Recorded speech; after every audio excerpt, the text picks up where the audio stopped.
In 2015, developed by From Software and published by Sony Computer Entertainment originally for the Sony PlayStation 4, was that of Bloodborne. The game was critically praised by both critics and gamers for the unique aspects of the premise with the game, as well as the setting of Joachim, being inspired by British and American authors Bram Stoker and H.P. Lovecraft. Due to the highly complex and in-depth lore of the game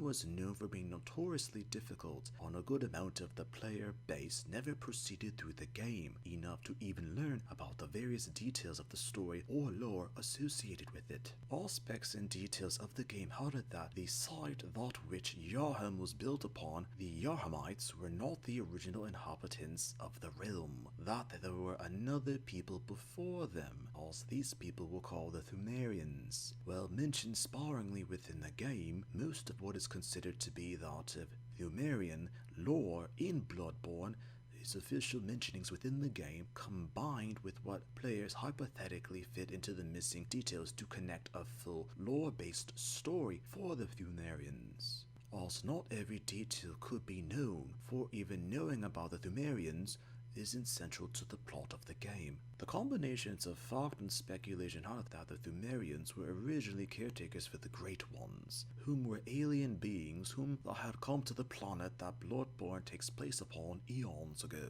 Originally they were a simple yet humble people, but through these particular eons in service to the Great Ones, they attained great knowledge and abilities. The Pthumerians that the player fought against while venturing through the catacombs were undead-like in terms of physical appearance, supposedly building vast labyrinths and catacombs to worship the Great Ones, and the chalices obtained within the game were depicted as some of the examples of Pthumerian architecture. In terms of society, as mentioned, they were arguably simplistic in the beginning, before the Great Ones came, as in later generations a monarchy were formed among the Pthumerians to govern the people and to coordinate actions in service to the Great Ones. Evidence and theory suggested that not one single family held the title of monarch, but it was a theoretical elective monarchy. It was never suggested how women came to be the head of the Pthumerian monarchy, but it was theorized that it had to do with marriages being of great importance, as well as the blood theme, which was pivotal to the entire concept of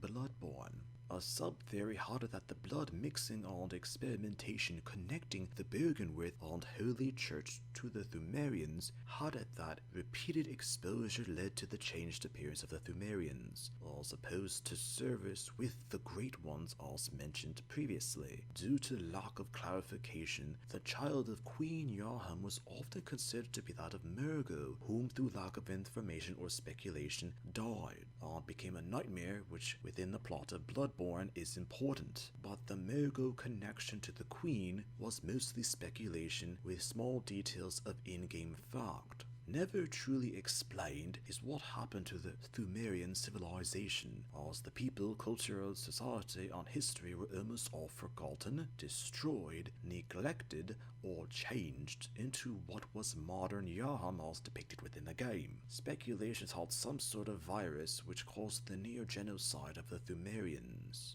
as throughout the Chalice dungeons there were incense being burned in the corridors, as theorists have speculated that it was some sort of method to help cope with the plague, as the lack of beasts had it that it was a beast 2 Pthumerian virus which killed most of the population. With everything considered, the concept of the Pthumerians from Bloodborne is as mysterious then as it is now. Sometimes a character can be forgotten because the details of lore within a video game were hidden from most, and speculation had it that it made the whole concept of understanding it much easier.